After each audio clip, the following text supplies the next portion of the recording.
in an ESPN story about why the Falcons did not hire Bill Belichick. A friend of Belichick's is quoted as saying, "I don't think Bill Belichick will ever be a head coach again in the National Football League unless it's for Jerry Jones." The story says Belichick has his eye on 3 jobs: Cowboys, Giants, and Eagles. So, Keyshawn, do you believe Bill will land another NFL head coaching job? And if so, which one? Oh, absolutely, 100%.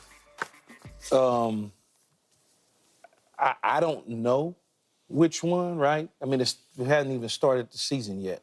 It doesn't start till September and it ends in January. So we got a long ways to go before we can actually... All right, so what's just your educated guess, your gut feeling?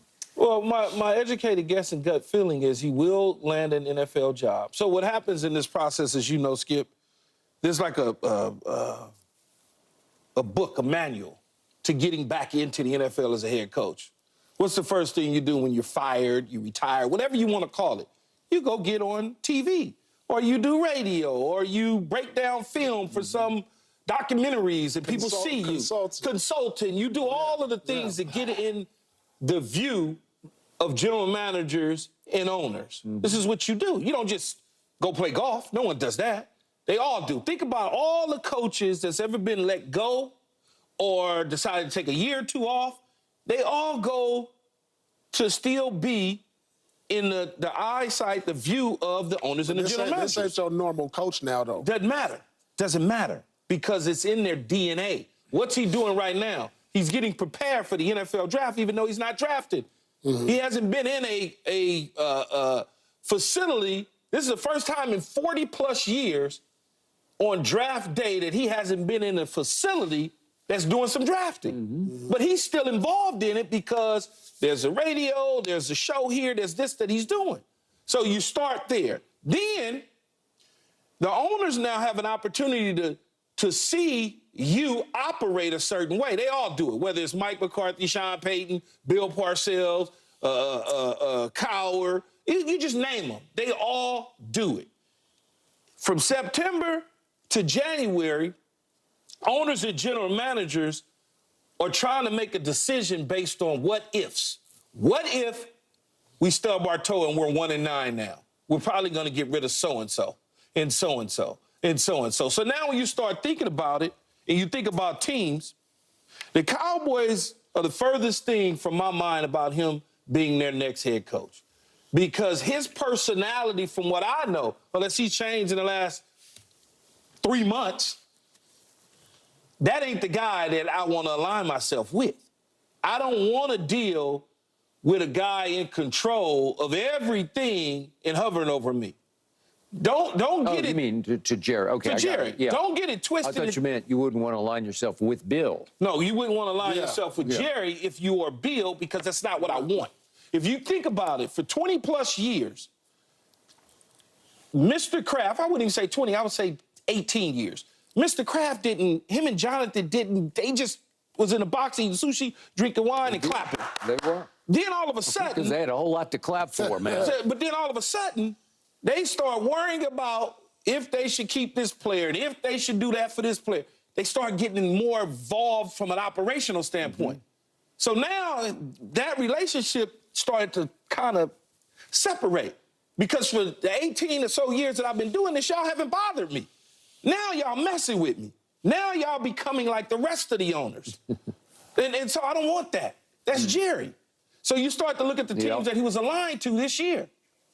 The Atlanta Falcons, allegedly, he couldn't see eye to eye with working with a Rich McKay because a Rich McKay is on a competition committee and he's around in the building and influence. He didn't want that. So allegedly, he decided, I don't really want to deal with that.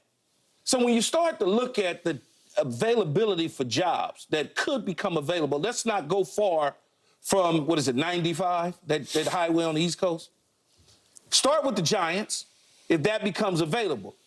Giant defensive coordinator, 2-time defensive coordinator, winning Super Bowls under Bill Parcells. So he's adored in that organization from top to bottom. They've always wanted him as their head coach. There may be a possibility and opportunity. I could see that. Philadelphia, just down the road or up the road, however they say it on the East Coast, from New York. Great team, decent organization. I don't know the relationship with Howie Roseman, but it certainly feels like that could be a fit. Then you talk about the Dallas Cowboys, which would be a wild card, in my opinion. Those two teams, the Giants and the Eagles, are both on the East Coast. He's an East Coast guy. He is. It's just, he is that. So to go to Texas, something that Bill did, and let's not get it twisted, Paul. Bill Parcells. Bill Parcells. Yeah. I know, two Bills. Yeah. Bill Parcells. They still close. They still communicate. Oh. So you don't think he telling them, man, you don't want to work for that dude?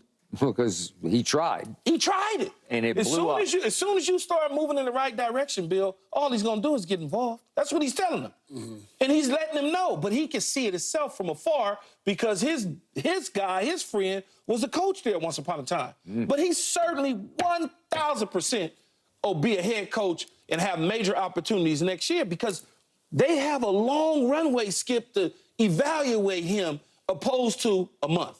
You really think that the Atlanta Falcons or Washington thought he would be available like that? Now I know he's available.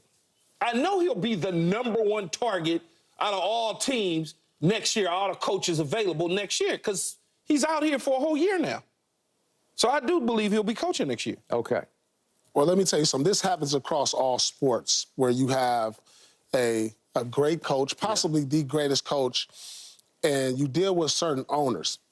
And so when I look at this, Key, when I look at the teams that he's lined with, I've been around Bill. I've been to a lot of games. I've seen his interviews. I think the only fit is in Dallas. And I think he's the one guy that can deal with Jerry Jones. You know why? Because he's well respected. He's a guy that can deal with the pressure. He's a guy that can deal with the media. And we all know what kind of circus surrounds the Dallas media. He walks into those interviews. He's walking to those meetings with Jerry Jones, all stoic and stone-faced, and he's going to give you straightforward answers. And I just think that's what Dallas needs. Somebody who's respected, somebody who can deal with the media, who can take pressure off of you. What more do you want? Okay, But the problem, what do you want? But the problem with all that is Bill doesn't want to deal with guys like Jerry that's not going to remove itself. I think Jerry will make the adjustment and deal with a guy like Bill. Can't do it. It's not in his DNA. I know they both got egos. And on top of that, his other buddy is Jimmy Johnson that worked for him. Yeah. So you got two negatives against Jerry Jones, right, Skip? Yeah, but Bill Parcells is like father, like son with Belichick. So, Yes. so they're carbon copies there. And Jimmy is like them, too. Yeah. They're all the same. Yep. And Jerry Jones, this is the biggest mystery with Jerry Jones. It's not that he doesn't do all the right things. He does all the right things. Take care of his players. He pays them well. He does a tremendous job of drafting and signing players, except for this year in free agency, he had a different approach. And he's built something from the ground to the top of the mountain. Mm-hmm. But he can't get out of his own way when it comes to certain success. That's ego, That's owner ego. That's but owner he ain't ego. But he ain't gonna move. What kind of ego is he gonna have with the GOAT coach? Doesn't matter. And that's the reason.